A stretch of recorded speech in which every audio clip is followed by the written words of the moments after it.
The day my grandchildren signed the papers to put me in a nursing home, they told me, "You've done enough, Grandma. We'll take it from here." I had given them everything, my savings, my house, and my trust. If you're watching this, subscribe and let me know where you're watching from. Now I felt like an old chair nobody wanted anymore, thrown away when it got too worn out. What they didn't know was that the nursing home wasn't going to be the end for me. It was going to be the beginning of their downfall. My name is Eleanor Thompson, and I'm 74 years old. I live in the big city of Chicago, where the buildings reach up to the clouds and the streets are always busy with cars and people. But my story isn't about the pretty parts of the city. It's about what happens when the people you love most in the world decide they don't need you anymore. Let me tell you how it all started. 20 years ago, my husband Robert died in a car accident. One day he was there making me breakfast and telling jokes, and the next day he was gone forever.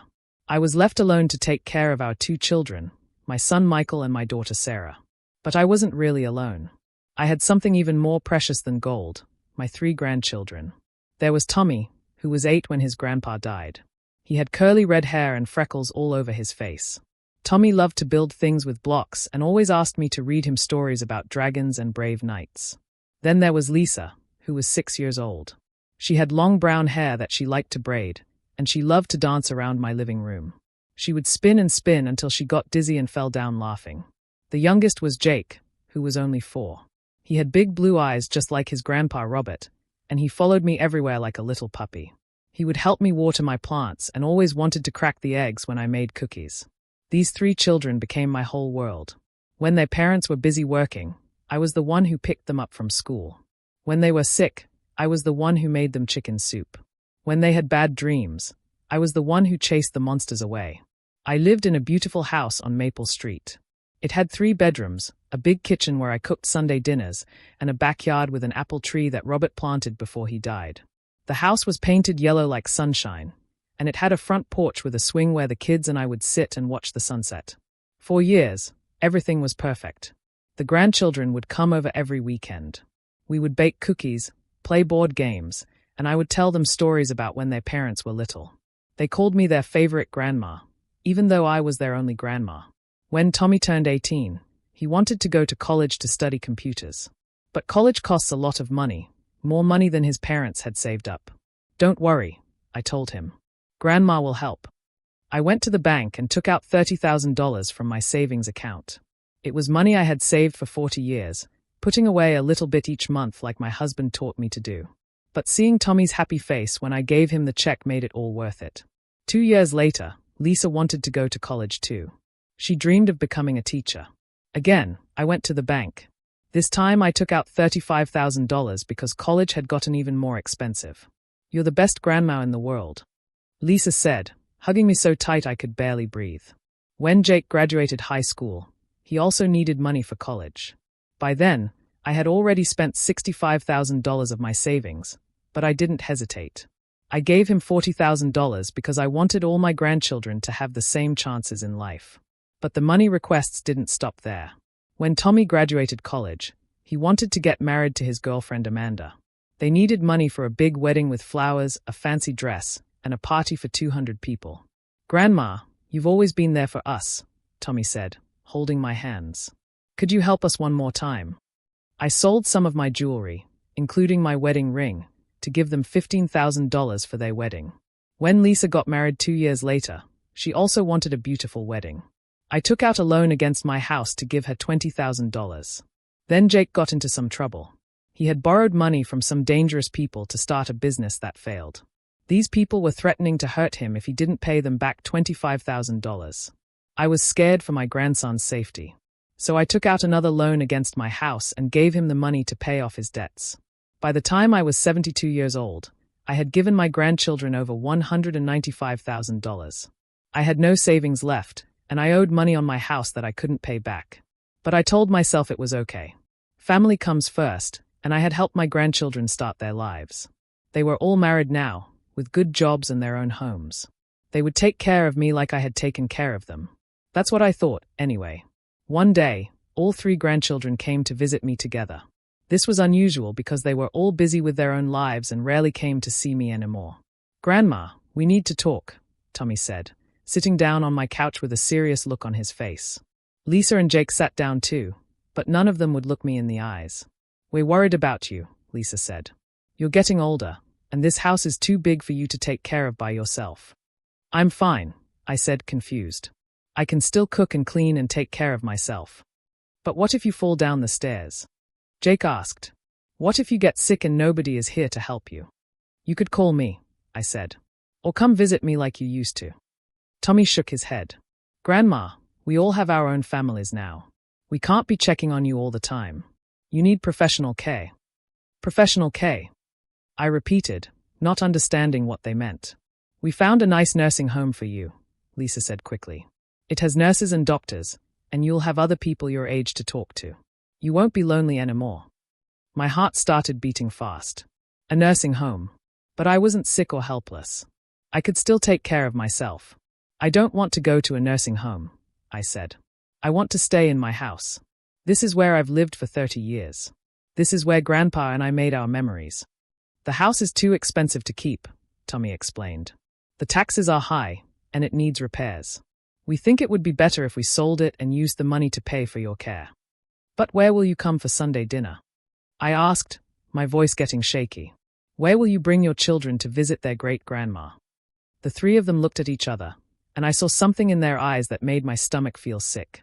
"We'll visit you at the nursing home," Jake said, but he still wouldn't look at me. That's when I realized the truth. They didn't want to take care of me. They saw me as a problem that needed to be solved, not as their grandmother who had loved them their whole lives. "I won't go," I said firmly. "This is my house, and I'm staying here." But it was too late. They had already made all the arrangements. Tommy pulled out some papers from his briefcase. "Grandma, we need you to sign these. They are just forms that will help us take care of your money and make sure your bills get paid." I was confused and scared. The papers had lots of big words I didn't understand. But these were my grandchildren, the babies I had rocked to sleep, the children I had raised. Surely they wouldn't trick me. So I signed the papers. 1 week later, a van came to my house. 2 men in uniforms got out and started loading my furniture and belongings into the back. "Wait!" I cried. "What are you doing?" Tommy was there, directing the men. "We're moving your things to storage, Grandma. You won't need all this stuff at the nursing home." "But these are my things. My pictures, my dishes, the chair where Grandpa used to read his newspaper." "You can only bring a few personal items," Lisa said. She was there too, but she wouldn't look at me. "The nursing home doesn't have space for everything." I watched helplessly as they took away my life. My photo albums with pictures of Robert and the children. My grandmother's china that had been passed down for 3 generations. The quilts I had made with my own hands. They let me keep 1 small suitcase of clothes and a few pictures. Then Tommy drove me to the Sunset Manor nursing home on the other side of the city. It was a gray building that looked sad and tired, nothing like my cheerful yellow house. The inside smelled like cleaning chemicals and something else I couldn't name, something that reminded me of sadness and forgotten people. My room was tiny, with just a bed, a small dresser, and a window that looked out at a parking lot.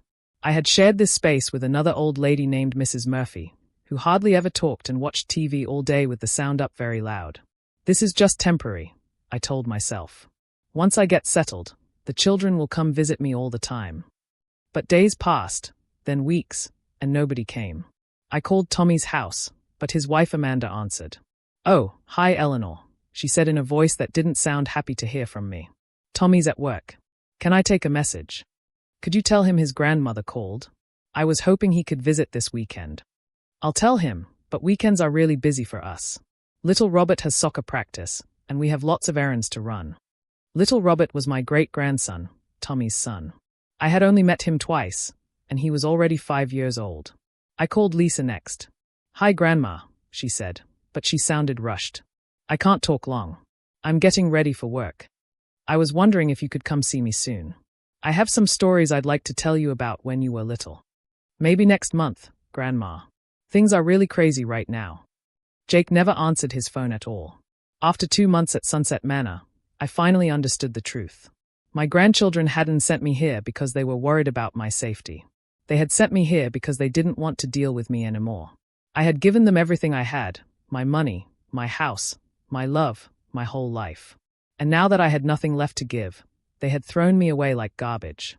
I sat in my tiny room every day, watching cars drive by in the parking lot, and wondered how my life had gone so wrong.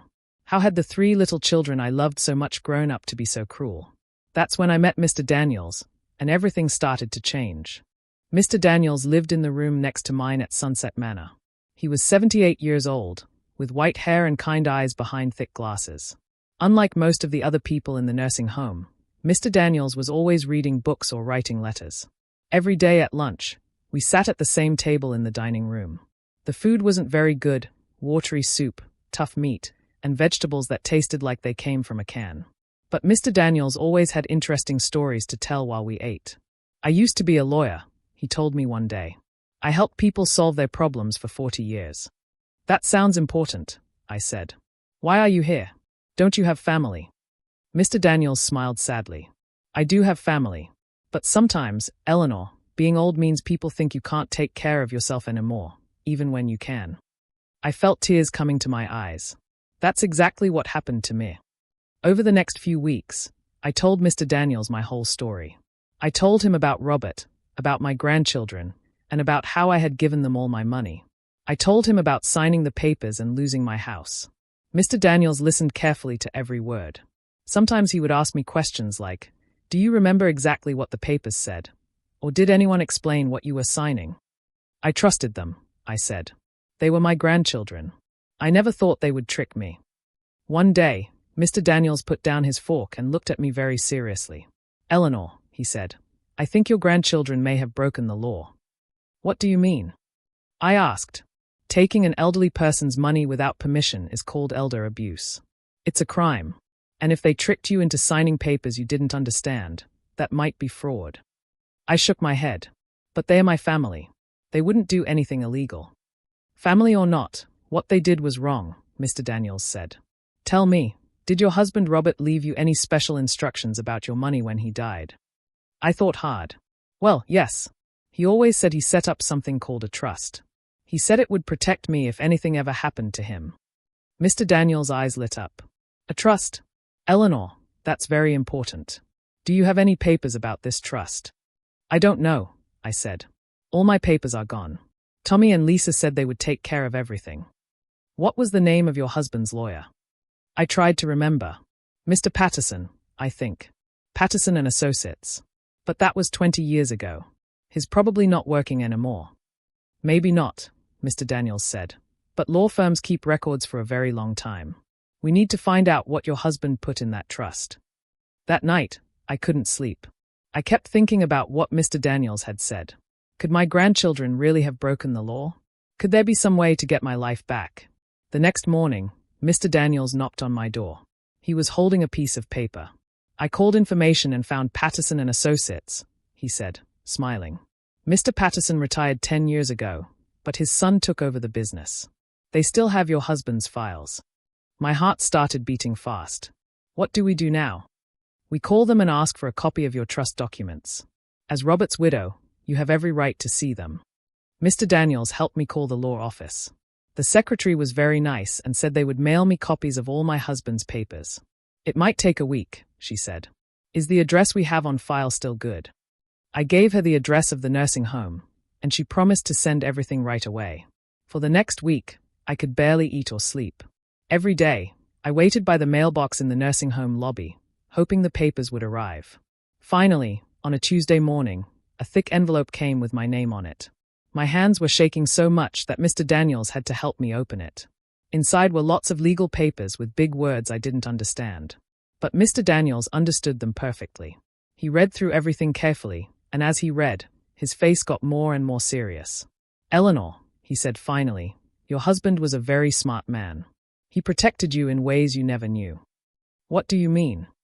Mr. Daniels spread the papers out on the table in the nursing home lounge.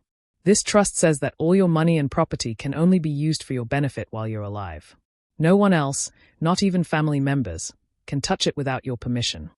"But I signed papers giving them permission," I said. "That's just it," Mr. Daniels said, pointing to a paragraph in the trust. "Look at this part. It says that if anyone tries to take your money or property, they have to prove they're using it for your care and benefit. Moving you to a nursing home against your will and selling your house doesn't count as caring for you." I stared at the papers. So what they did was illegal. Not just illegal, Eleanor. It's elder abuse and fraud. And according to this trust, everything they took from you should be returned, plus they might owe you damages. For the first time in months, I felt a spark of hope. But how can I prove what they did? I don't have any money for a lawyer. Mr. Daniels smiled. You don't need money, Eleanor. When lawyers see a case this clear, they'll work for a percentage of what you win. And I know exactly who to call. Mr. Daniels helped me contact a lawyer named Ms. Rodriguez who specialized in elder abuse cases. She was a young woman with dark hair and a serious expression, but her voice was kind when she talked to me on the phone. Mrs. Thompson, she said, I'd like to meet with you this week to go over your case.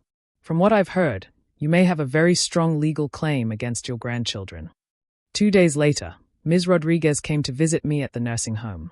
She brought a briefcase full of papers and a small recording device. I'm going to ask you lots of questions, she said. I need to understand exactly what happened and when. Can you start from the beginning?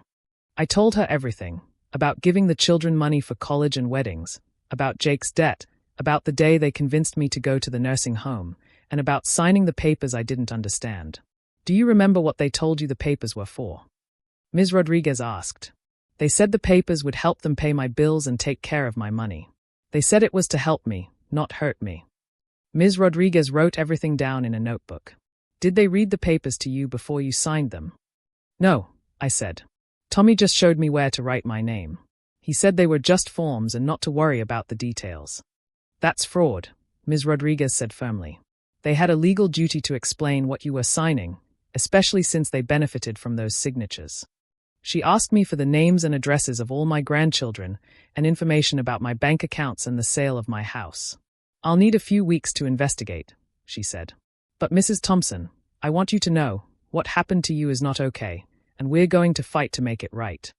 After Ms. Rodriguez left, I felt different. For months, I had felt helpless and forgotten. But now I had people on my side who believed me and wanted to help. Mr. Daniels and I started keeping a diary of everything we could remember. He helped me write down dates, amounts of money, and conversations I had with my grandchildren. Details matter in court, he explained. The more we can prove, the stronger your case will be. 2 weeks later, Ms. Rodriguez called with news. Mrs. Thompson, we've done some investigating, and what we found is shocking. Your grandchildren didn't just take your house and savings. They also opened credit cards in your name and borrowed money against your property without telling you.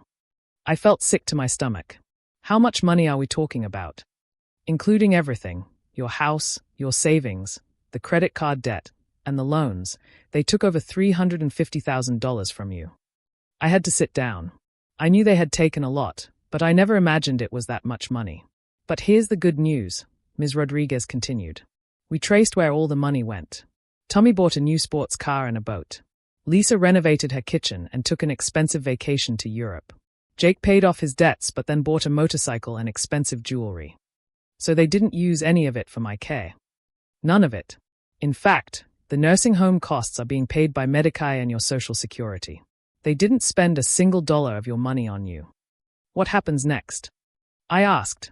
We file criminal charges for elder abuse and fraud. We also file a civil lawsuit to get your money back, plus damages for what they put you through.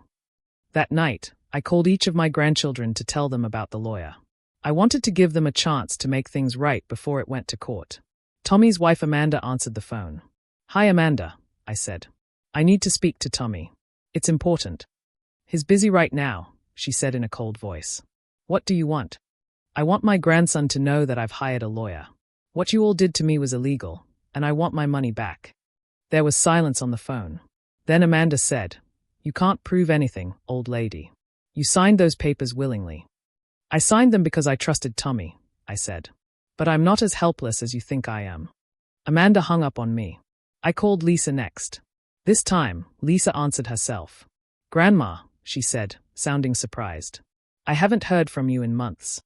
That's because you abandoned me after you took all my money, I said. But I'm calling to tell you that I know what you did, and I'm taking you to court. Grandma, you're confused, Lisa said quickly. We didn't take your money. We invested it for you. Invested it in your kitchen renovation and your trip to Europe. Lisa was quiet for a moment. Then she said, How did you find out about that? I have a good lawyer, Lisa. And she's found out everything. Grandma, please, Lisa said, and now she sounded scared. We can work this out. You don't need to involve lawyers. It's too late for that, I said. You had months to work it out, but instead you left me in this nursing home and never even called. I hung up before she could say anything else. Jake didn't answer his phone, but he called me back an hour later. Grandma, Lisa called me, he said. She said you're threatening to sue us. I'm not threatening, Jake. I am suing you. All three of you. But we're family. Jake said. Family doesn't sue each other. Family also doesn't steal from each other, I replied. Family doesn't abandon their grandmother in a nursing home. You stopped being my family the day you decided I was worth more to you as money than as a person. Jake was quiet for a long time. Then he said, Grandma, we never meant to hurt you. But you did hurt me, Jake. You hurt me worse than anyone has ever hurt me in my life. And now you're going to face the consequences. The next week, Ms. Rodriguez filed all the legal papers. The police came to interview me at the nursing home, and detectives started investigating my grandchildren's finances. For the first time since I arrived at Sunset Manor, I felt like I had some power. I wasn't just a helpless old lady anymore. I was Eleanor Thompson, and I was fighting back. Over the next month, things started happening very fast. Detective Williams, a kind police officer with gray hair, came to visit me several times. He asked me lots of questions and took notes in a small notebook. Mrs. Thompson, he said during one visit, we've been looking at your grandchildren's bank accounts and credit card records. What we found is going to shock you. What did you find? I asked, though I wasn't sure I wanted to know. Detective Williams opened his notebook. After they sold your house, Tommy bought a red sports car for $45,000. He also bought a boat for $30,000. Lisa spent $25,000 on her kitchen and $15,000 on a vacation to Paris. Jake bought a motorcycle for $12,000 and expensive watches and jewelry worth $20,000. I felt angry and sad at the same time. So while I was sitting in this nursing home eating terrible food and missing my own house, they were buying toys for themselves with my money. That's exactly right, Detective Williams said. But there's more. They also forged your signature on some documents. What do you mean, forged? They signed your name to papers without asking you. We had a handwriting expert compare the signatures, and they don't match your real signature. I couldn't believe it. My own grandchildren, the babies I had held and loved, had become criminals. What happens now? I asked. We're going to arrest all three of them next week, Detective Williams said. They'll be charged with elder abuse, fraud, and forgery. These are serious crimes, Mrs. Thompson. They could go to jail. Part of me felt sad thinking about my grandchildren in jail.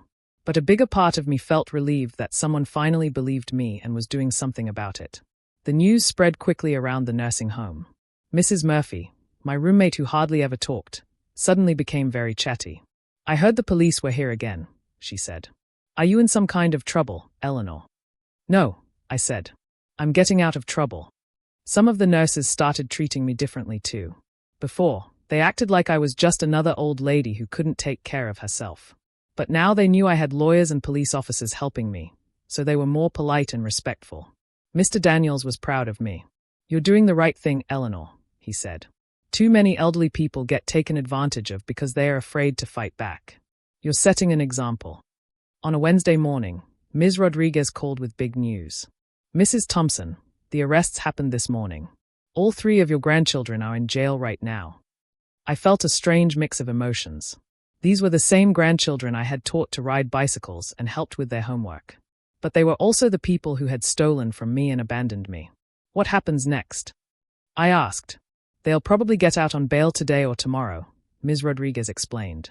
But their bank accounts have been frozen, which means they can't spend any more money until this case is resolved. Good, I said. Maybe now they'll understand how it feels to have no money. That afternoon, Tommy called me. His voice sounded different, scared and shaky. Grandma, he said, I just got out of jail. We need to talk. Now you want to talk? I said. Where were you when I needed to talk for the past 6 months? Grandma, please. I know we made mistakes, but we're family. Can't we work this out without involving the police and lawyers? Mistakes? I repeated, getting angry. Tommy, you stole over $300,000 from me. You forged my signature. You put me in this nursing home and never visited me. Those aren't mistakes. Those are crimes. We were trying to help you, Tommy said, but he didn't sound like he believed it himself. Help me. You bought yourself a sports car and a boat with my money. How exactly does that help me? Tommy was quiet for a moment. Then he said, What do you want from us, Grandma? I want my money back. I want my house back. And I want you to admit what you did was wrong. But we already spent the money, Tommy said. We can't just give it back. Then you should have thought about that before you stole it, I said, and hung up the phone. An hour later, Lisa called, crying. Grandma, she sobbed. They put handcuffs on me at work. Everyone saw the police arrest me. I'm so embarrassed. How do you think I felt when you put me in this nursing home? I asked. Did you think about how embarrassed I was? We thought we were doing the right thing, Lisa said through her tears. The right thing for who? For me, or for yourselves? Lisa didn't answer that question. Instead, she said, Grandma, I have 2 little children now. If I go to jail, what will happen to them? For a moment, I felt sorry for her. But then I remembered all the nights I had cried myself to sleep in this nursing home, wondering why my grandchildren had abandoned me. Maybe you should have thought about your children before you committed crimes, I said. Jake was the last one to call. He didn't cry or make excuses. He just sounded angry. This is ridiculous, Grandma, he said. You can't send your own family to jail over money. It's not just about money, Jake, I said. It's about trust. It's about love. It's about treating people with respect. We gave you a nice place to live, Jake said. The nursing home has nurses and doctors. What more do you want? I want my freedom back, I said. I want to choose where I live and how I spend my money. You took all of that away from me. Well, it's too late now, Jake said. You've ruined everything. No, Jake, I said firmly. You ruined everything the day you decided I was worth more to you as money than as a grandmother. 2 weeks later, I had to go to court for the first time in my life. Ms. Rodriguez helped me get dressed in my best outfit, a blue dress I had worn to Lisa's wedding years ago. The courthouse was a big, scary building with tall columns and lots of stairs. Inside, everything was made of dark wood and marble, and people in suits walked around carrying briefcases and talking quietly. Don't be nervous, Ms. Rodriguez said as we walked into the courtroom. Today is just the first hearing. We're going to ask the judge to give you some of your money back right away so you can get out of the nursing home. I looked around the courtroom and saw my 3 grandchildren sitting at a table with their own lawyers. Tommy was wearing a suit but looked tired and worried. Lisa kept dabbing her eyes with tissues. Jake sat with his arms crossed, looking angry. When they saw me walk in, Tommy tried to wave, but I looked away. I wasn't ready to pretend everything was okay between us. The judge was a woman with short gray hair and kind eyes. She wore a black robe and sat behind a big wooden desk that was higher than everyone else's. This is the case of Eleanor Thompson versus Thomas, Lisa, and Jacob Williams, the judge said. I've read the initial filings, and this appears to be a case of alleged elder abuse and financial fraud. Ms. Rodriguez stood up. Your Honor, my client is 74 years old and has been placed in a nursing home against her will after her grandchildren systematically drained her life savings and sold her house. We're asking for an emergency order to return enough funds so Mrs. Thompson can choose her own living situation. One of my grandchildren's lawyers stood up.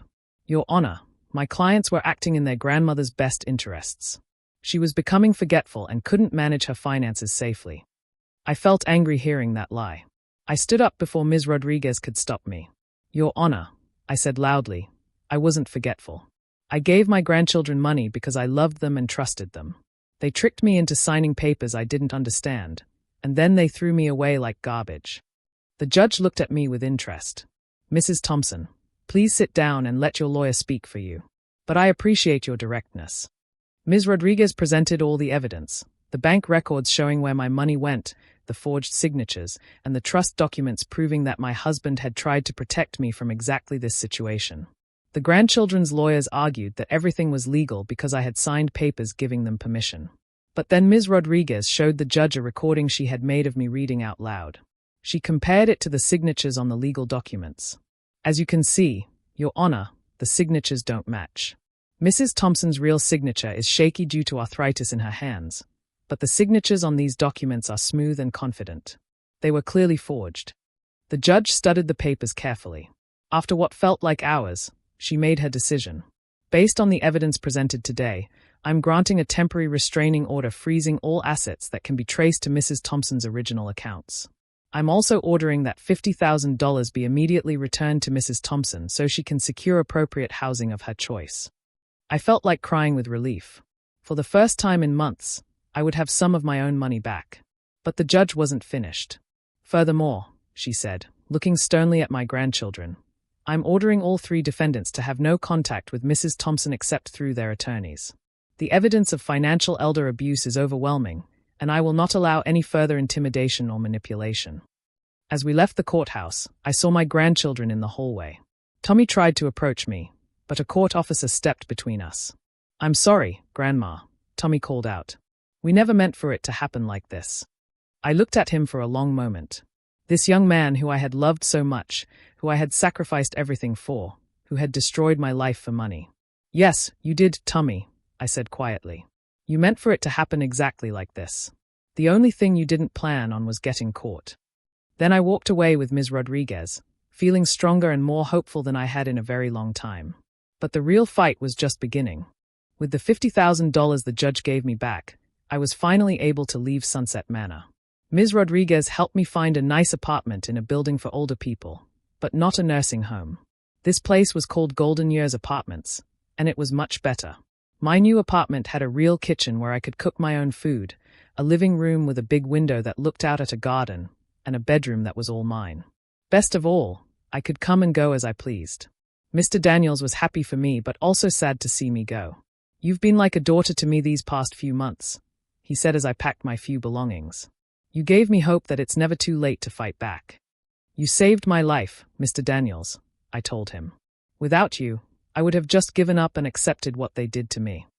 Promise me you'll visit, he said. I promise. And when this is all over, maybe you can move to Golden Years Apartments too. Moving into my new apartment felt like coming back to life. I bought new dishes, cooked my own meals, and even got some plants for the windowsill. For the first time in almost a year, I felt like myself again. But while I was settling into my new home, Ms. Rodriguez was working hard on my case. She called me with updates every few days. Eleanor, we've discovered something very interesting, she said during one call.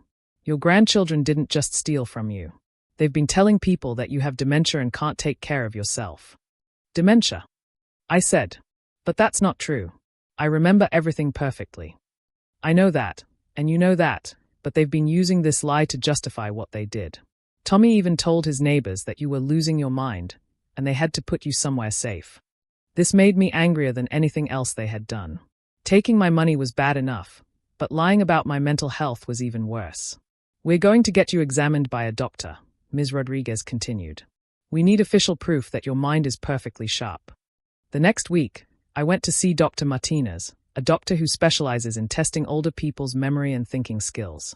She gave me lots of tests, asking me to remember lists of words, solve math problems, and answer questions about current events. Mrs. Thompson, Dr. Martinez said when the tests were finished, your memory and thinking skills are excellent for someone your age. In fact, they are better than average. There's absolutely no sign of dementia or any other mental problems. Can you put that in writing? I asked. Of course. I'll send a full report to your lawyer. Meanwhile, the criminal case against my grandchildren was moving forward. Detective Williams called to tell me they had found even more evidence.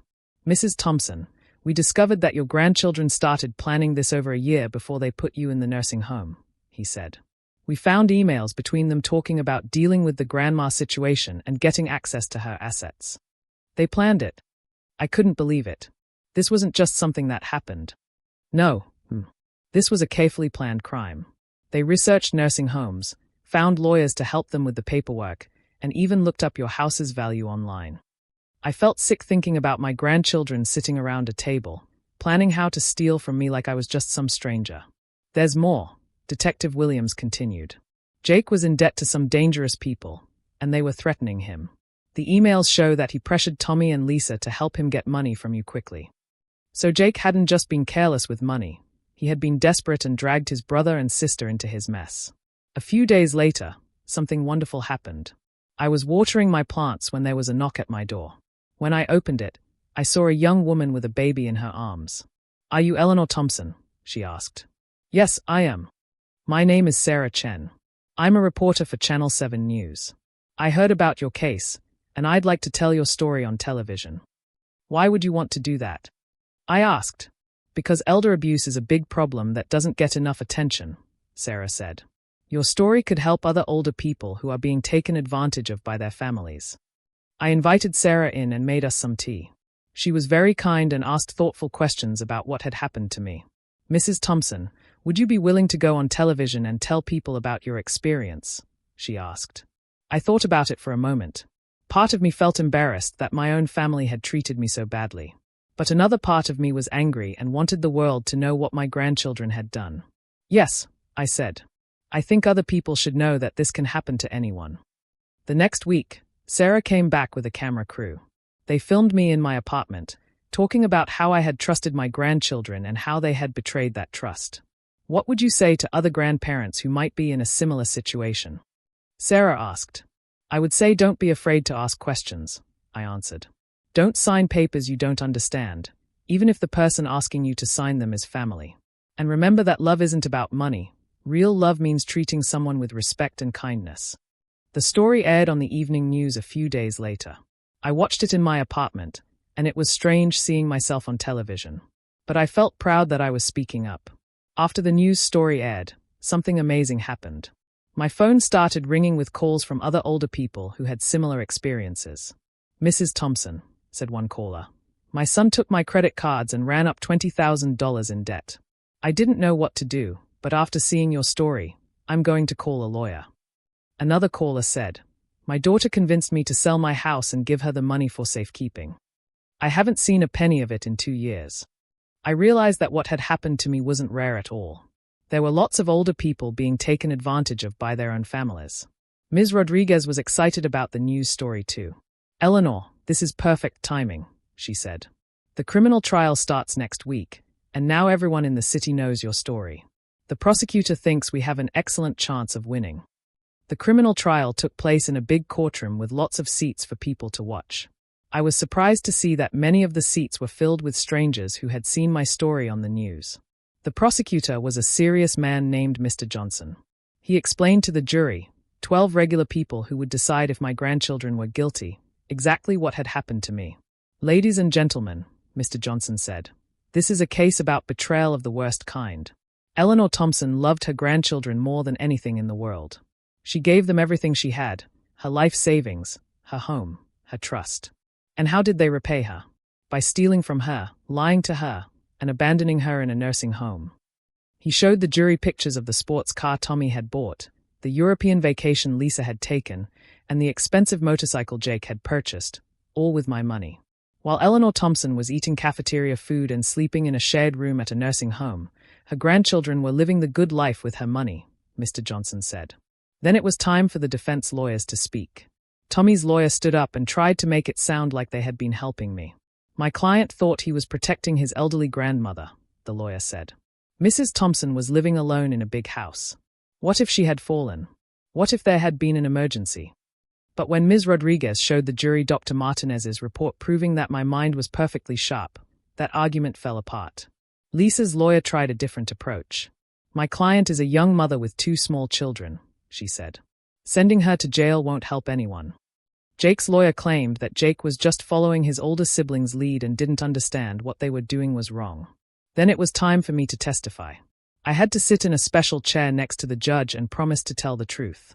Mr. Johnson asked me to tell the jury my story. I explained how I had worked hard all my life, how I had saved money for 40 years, and how I had given it all to my grandchildren because I loved them. Mrs. Thompson, Mr. Johnson asked, did you ever give your grandchildren permission to sell your house? No, I did not. Did you ever give them permission to put you in a nursing home? No. They told me it was temporary, but they never asked if I wanted to go. Did you understand what you were signing when they brought you those legal papers? No. They told me the papers were just to help them pay my bills. They didn't explain that I was signing away my rights to my own money and property. When it was time for the defense lawyers to ask me questions, Tommy's lawyer tried to make me look confused. Mrs. Thompson, you're 74 years old, he said. Isn't it possible that you forgot giving your grandchildren permission to help you? Young man, I said firmly, I may be 74, but my memory is excellent. I remember every conversation I had with my grandchildren, and I remember exactly how they tricked me. The lawyer tried again. But surely you understand that they were trying to protect you. Protect me from what? I asked. From living in my own home. From making my own decisions. From being happy. If that's protection, I don't want it. Lisa's lawyer asked. Mrs. Thompson, don't you think your grandchildren deserve forgiveness? They are your family. I looked across the courtroom at Lisa, who was crying. For a moment, I felt sad for her. But then I remembered all the lonely nights in the nursing home. Family is supposed to take care of each other, I said. Real family doesn't steal from you and then abandon you. My grandchildren stopped being my family when they decided money was more important than love. The trial lasted 3 days. The jury heard from Detective Williams, from Dr. Martinez, and from the handwriting expert who proved the signatures were forged. On the final day, the jury went into a private room to decide if my grandchildren were guilty or innocent. I waited in the hallway with Ms. Rodriguez, feeling nervous. How do you think it went? I asked her. I think it went very well, she said. The evidence is overwhelming, and you were an excellent witness. After 2 hours, the jury came back. The judge asked them what they had decided. We find the defendant Thomas Williams guilty on all charges, the jury foreman said. We find the defendant Lisa Williams guilty on all charges. We find the defendant Jacob Williams guilty on all charges. I felt a wave of relief wash over me. After almost a year of fighting, someone had finally said officially that what my grandchildren did to me was wrong. But the story wasn't over yet. 2 weeks after the jury said my grandchildren were guilty, we had to go back to court for sentencing. This was when the judge would decide what punishment they would get. I sat in the front row with Ms. Rodriguez, watching as Tommy, Lisa, and Jake stood before the judge. They all looked very different than they had during the trial. Tommy's face was pale and thin. Lisa couldn't stop crying. Jake just stayed at the floor. The judge looked at some papers on her desk, then looked at my grandchildren with a serious expression. Thomas Williams, she said, you are the oldest grandchild and appear to have been the leader in this scheme. You convinced your grandmother to sign papers she didn't understand. You forged her signature on documents, and you used her money to buy luxury items for yourself while she lived in poor conditions in a nursing home. Tommy's lawyer stood up. Your Honor, my client is deeply sorry for what he did. He has 2 young children and his wife is pregnant. Sending him to jail would hurt his innocent family. The judge shook her head. Mr. Williams should have thought about his family before he decided to commit crimes. I sentence you to 3 years in prison and order you to pay $125,000 in restitution to your grandmother. Tommy started crying when he heard this. His wife Amanda, who was sitting in the back of the courtroom, gasped loudly. Next, the judge looked at Lisa. Lisa Williams, you participated in this scheme even though you knew it was wrong. You spent your grandmother's money on kitchen renovations and expensive vacations while she had no money of her own. Lisa's lawyer talked about how she was a good mother and had never been in trouble before. But the judge wasn't impressed. Being a mother doesn't excuse elder abuse, the judge said firmly. I sentence you to 2 years in prison and order you to pay $60,000 in restitution. Lisa collapsed in her chair, sobbing so hard she could barely breathe. Finally, the judge turned to Jake. Jacob Williams, while you may not have been the leader, you were certainly an active participant. Your gambling debts and poor financial choices led you to steal from the grandmother who had already bailed you out of debt once before. Jake's lawyer tried to argue that Jake was young and had made mistakes, but the judge cut him off. Mr. Williams is 28 years old, she said. That's old enough to know right from wrong. I sentence you to 18 months in prison and order you to pay $40,000 in restitution. When all the sentencing was done, the judge looked directly at me. Mrs. Thompson, she said, I want to apologize on behalf of the court system for what you went through. Elder abuse is a terrible crime, and I hope that these sentences send a message that it will not be tolerated. Thank you, Your Honor, I said, standing up. I don't feel happy that my grandchildren are going to jail, but I hope this helps other older people who might be going through the same thing. As my grandchildren were led away in handcuffs, Tommy turned around and looked at me. I'm sorry, Grandma, he mouthed. I looked at him for a long moment. Part of me still loved the little boy he used to be, but I couldn't forgive what the man had done to me. I just nodded and turned away. Over the next few months, amazing things started happening. The civil lawsuit Ms. Rodriguez had filed was settled out of court.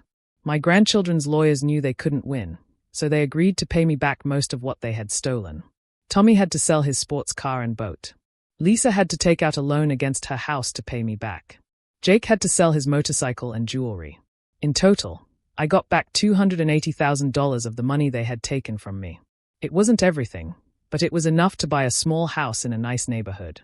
Ms. Rodriguez helped me find a beautiful little house with 2 bedrooms, a cozy kitchen, and a backyard with roses already planted. The best part was that I could afford to bring Mr. Daniels to live nearby. He moved into an apartment in the same senior community where I lived, and we became even better friends. "Eleanor," he said as we sat on my new front porch, drinking lemonade, "you've inspired me. I'm thinking about writing a book about elder abuse and how people can protect themselves." "That's a wonderful idea," I said. "Maybe we can help other people avoid what happened to me." The news reporter, Sarah Chen, came to interview me again when I moved into my new house. "Mrs. Thompson, how do you feel now that this is all over?" she asked. "I feel free," I said. "For the first time in over a year, I can make my own choices about where I live, what I eat, and how I spend my time. That's worth more than all the money in the world." "Do you have any regrets?" Sarah asked. I thought about this question carefully. I regret trusting people who didn't deserve my trust. But I don't regret being generous and loving. That's who I am, and I won't let what happened change that part of me. The story Sarah wrote about my new life was even more popular than the first one. I started getting letters from people all over the country, other grandparents who had similar experiences, and also young people who promised to always treat their elderly family members with respect. One letter particularly touched my heart. It was from a teenage girl named Emma. "Dear Mrs. Thompson," she wrote, "I saw your story on the news. My grandma has been giving my family money for years, and I never thought about whether it was fair to her.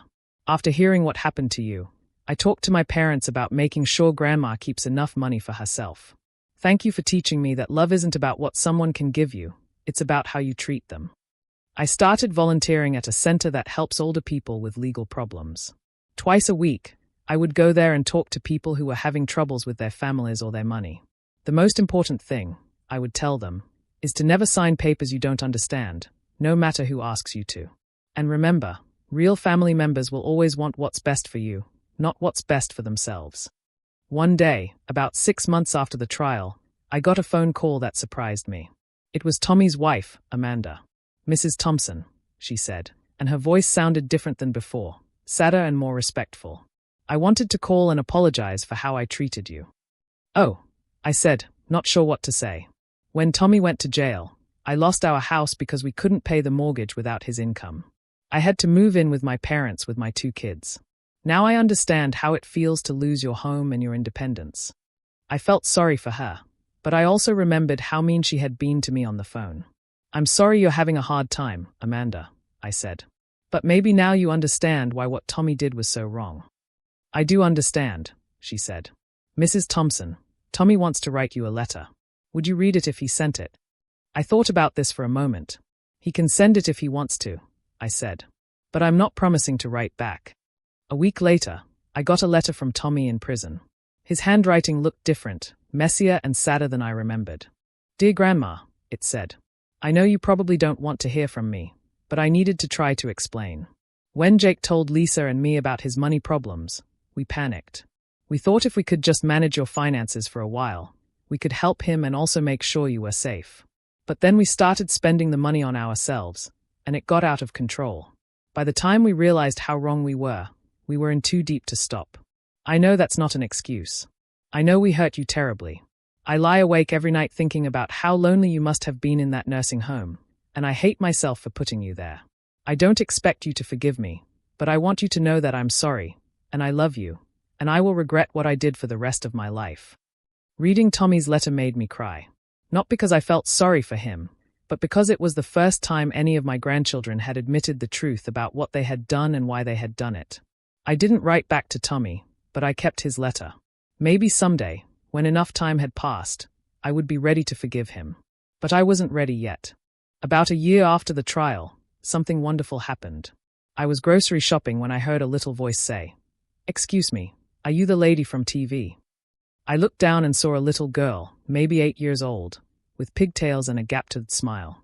"I might be," I said. "What's your name?" "I'm Sophie," she said. My mom said you're very brave. A woman came around the corner, pushing a shopping cart. Sophie, don't bother the nice lady, she said. Then she looked at me more closely. Oh my goodness, you are Eleanor Thompson. I saw your story on the news. I'm Maria Santos.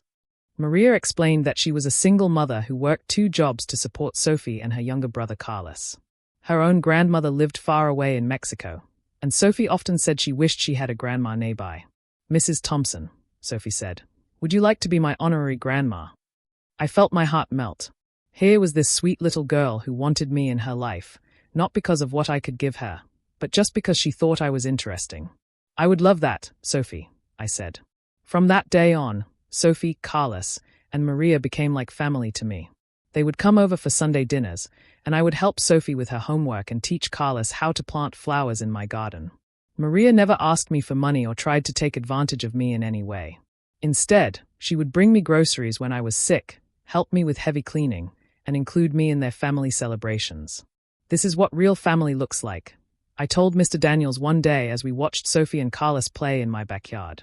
People who care about you for who you are, not what you have. On Sophie's 9th birthday, I threw her a party in my backyard. We had cake and balloons, and I gave her a bracelet that had belonged to my own grandmother. Mrs. Eleanor, Sophie said as she hugged me, you're the best grandma ever. You're pretty special yourself, sweetheart, I told her. That night, after Maria and the children had gone home, I sat on my front porch looking at the stars. I thought about all the things that had happened to me over the past 2 years, the betrayal, the nursing home, the legal battles, and finally, the new life I had built. I had lost the grandchildren I had raised and loved, but I had gained something precious too. I had learned that I was stronger than I ever knew. I had found my voice and used it to help other people. And I had discovered that family isn't always about blood. Sometimes it's about love, respect, and choosing to care for each other. My phone rang, interrupting my thoughts. It was Sarah Chen, the reporter. Mrs. Thompson, she said, I have some exciting news. A publisher wants to turn your story into a book. They think it could help a lot of people learn about elder abuse and how to prevent it. A book about me. I said, surprised. About you, and about the problem of elder abuse in general. Would you be interested? I thought about all the letters I had received from people who said my story had helped them. Maybe a book could help even more people. Yes, I said. I think I'd like that very much. As I hung up the phone, I realized that what my grandchildren had meant as my ending, putting me in that nursing home and taking everything I had actually become my beginning. I was 75 years old, and I was just getting started. Writing the book took me 6 months. Every morning, I would sit at my kitchen table with a cup of coffee and write about my experiences. Sometimes it was hard to remember the painful parts, but I knew my story could help other people. Mr. Daniels helped me organize my thoughts and check my facts. You have an important message, Eleanor, he said. People need to know that getting older doesn't mean you have to give up your power or your voice. Sophie would often sit with me while I wrote, doing her homework at the other end of the table. Sometimes she would ask me questions about the book. Mrs. Eleanor, why did your grandchildren do such mean things to you? She asked one day. I think they forgot that I was a person with feelings, I said. They started seeing me as just someone who had things they wanted, instead of someone they loved. That's really sad, Sophie said. When I grow up, I'm going to take good care of you, okay? That's very sweet, honey, I said, giving her a hug. But you know what? Taking good care of someone means letting them make their own choices and treating them with respect. You're already doing that. When the book was finished, the publisher decided to call it Never Too Old to Fight Back, My Battle Against Elder Abuse. They put my picture on the cover, me sitting in my garden, smiling and looking strong. The book came out on a Tuesday, and by Friday, it was in bookstores all over the country. Sarah Chen interviewed me again for the news. Mrs. Thompson, what do you hope people will learn from reading your book? She asked. I want older people to know that they don't have to accept being treated badly, even by family members, I said. And I want younger people to understand that their elderly relatives deserve love and respect, not just because of what they can provide, but because they are human beings with dignity. The book became very popular. I started getting invited to speak at libraries, senior centers, and even on television talk shows. It felt strange to be famous at my age, but I was happy that my message was reaching so many people. At one speaking event at a library, an elderly man named Frank came up to me afterward. Mrs. Thompson, he said. My son has been pressuring me to sign over my house to him. He says it's for my own good, but after reading your book, I realize he just wants to sell it and take the money. I'm going to get a lawyer. Stories like Frank's made all the hard work worthwhile. I was helping people protect themselves, just like I wished someone had helped me. 2 years after the book was published, I got a surprise visitor. I was in my garden, teaching Sophie and Carlos how to plant tomatoes, when a car pulled up in front of my house. A woman got out. It was Lisa, my granddaughter. She looked older and thinner than I remembered, and she seemed nervous as she walked up my driveway. Sophie and Carlos stopped what they were doing and looked at me with concerned faces. It's okay, children, I said quietly. Why don't you go inside and get some lemonade ready? They nodded and went into the house, but I could see them watching through the window. Hello, Grandma, Lisa said, stopping a few feet away from me. Hello, Lisa, I replied, standing up and brushing dirt off my gardening gloves. We looked at each other for a long moment. She had been out of prison for 8 months, according to the letters Ms. Rodriguez had sent me, keeping track of their sentences. I read your book, Lisa said finally. Did you? Yes. It helped me understand how much we hurt you. I mean, I knew we had done something wrong, but reading about how you felt, how lonely you were. She stopped talking and wiped her eyes. I waited for her to continue. Grandma, I know I don't deserve your forgiveness. I know saying sorry can't undo what we did. But I wanted to see you and tell you that I'm trying to be a better person. How are your children? I asked. Lisa seemed surprised that I had asked about them. They are good. They are 8 and 6 now. Emma asks about you sometimes. She remembers when you used to babysit her when she was little. I remember that too, I said softly. Grandma, would you ever want to meet them again? Not because I'm asking for anything, but because they're your great-grandchildren, and they should know their great-grandmother. I thought about this carefully. These children hadn't done anything wrong. They were innocent in all of this. Maybe someday, I said. But Lisa, if I ever do meet them, you need to understand something. I'm not the same person I was before.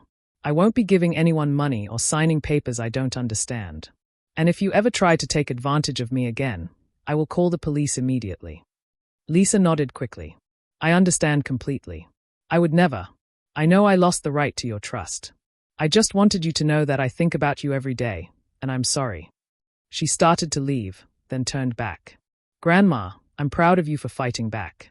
I know that sounds strange coming from me, but seeing how strong you are, how you built a new life and helped other people, it makes me proud to be related to you, even though I know I don't deserve to be. After Lisa left, I sat in my garden for a long time, thinking. Sophie came out and sat beside me. Was that one of the grandchildren who was mean to you? She asked. Yes, sweetheart. Are you sad? I considered the question. I'm not sad exactly. I'm thoughtful. People can change, Sophie. But it takes time to heal from being hurt, and it takes even more time to learn to trust again. Do you think you'll ever be friends with her again? I don't know, I said honestly. But maybe that's okay. Sometimes people can be sorry and still not be able to go back to the way things were before. Sophie nodded seriously. That makes sense. My dad was mean to me and Mommy before he went away. Mommy says she forgives him, but that doesn't mean we have to live with him again. Your Mommy is very wise, I said, giving Sophie a hug. On my 77th birthday, Maria, Sophie, and Carlos threw me a surprise party in my backyard. They had invited Mr. Daniels, some of my neighbors, and even Sarah Chen and Ms. Rodriguez. As I looked around at all these people who genuinely cared about me, I felt overwhelmed with gratitude. These were the people who had stood by me when I needed help, who had celebrated my victories, and who loved me not for what I could give them, but for who I was. Mrs. Eleanor, Sophie said, bringing me a homemade card. I wrote you a poem. She cleared her throat and read. Roses are red, violets are blue. You're the best grandma, and we love you. You taught us to be strong and fight for what's right. You're our hero, shining bright. Everyone clapped, and I felt tears of happiness in my eyes. Mr. Daniels stood up with his lemonade glass. I'd like to make a toast, he said. To Eleanor Thompson, who proved that it's never too late to fight back, never too late to start over, and never too late to find new family. To Eleanor, everyone cheered. Later that evening, after everyone had gone home, I was cleaning up when I found an envelope that had been slipped under a plate of leftover cake. My name was written on it in handwriting I recognized. Inside was a birthday card and a letter from Tommy. The card had a picture of sunflowers on it and said, "Happy birthday, Grandma," in simple letters. The letter was short. "Dear Grandma, I know you probably don't want to hear from me, but I couldn't let your birthday pass without acknowledging it. I heard about your book and your speaking engagements. I'm proud of the work you're doing to help other people. I know I have no right to be proud of you after what I did, but I am. I hope someday, maybe in many years from now, you might be able to think of me without feeling hurt. I love you and I'm sorry. Tommy." I folded the letter and put it in my drawer with the other letters he had sent over the years. I still wasn't ready to write back, but I wasn't angry anymore either. The next morning, I was watering my roses when my phone rang. It was a woman named Patricia from a town 3 hours away. "Mrs. Thompson," she said, "I read your book and I need help. My daughter and son-in-law are trying to make me sell my house and move to a nursing home. They say it's for my own good, but I think they just want my money. I don't know what to do." "Patricia," I said, "the first thing you need to do is contact a lawyer who specializes in elder law. Don't sign anything until you've talked to someone who can explain what the papers really mean." I spent an hour on the phone with Patricia, giving her advice and the phone numbers of organizations that could help her. When I hung up, I felt that familiar sense of purpose that I got whenever I was able to help someone avoid what had happened to me. As I sat on my front porch that evening, watching Sophie and Carlos play in my yard while Maria prepared dinner in my kitchen, I thought about how much my life had changed. 3 years ago, I had been a lonely old woman in a nursing home, believing that my life was over and that I was worthless. Today, I was an author, a speaker, an advocate, and most importantly, a beloved member of a chosen family who valued me for who I was, not what I could provide. My biological grandchildren had tried to take everything from me: my money, my home, my freedom, my dignity. But in doing so, they had accidentally given me something precious: the knowledge that I was stronger than I ever knew, and that real love doesn't come with conditions. I had learned that family isn't always about blood. Sometimes it's about choosing to love and care for each other. Maria, Sophie, and Carlos hadn't been born into my family, but they had chosen to make me part of theirs, just as I had chosen to make them part of mine. As the sun set behind my rose garden, painting the sky in shades of pink and gold, I felt completely at peace. I was 77 years old. I was exactly where I belonged, and my story, the real story of Eleanor Thompson, was just beginning. The little girl who had once been abandoned in a nursing home was gone. In her place was a woman who knew her own worth, who refused to be taken advantage of, and who spent her days helping others find their own strength. And that, I realized, was the best revenge of all.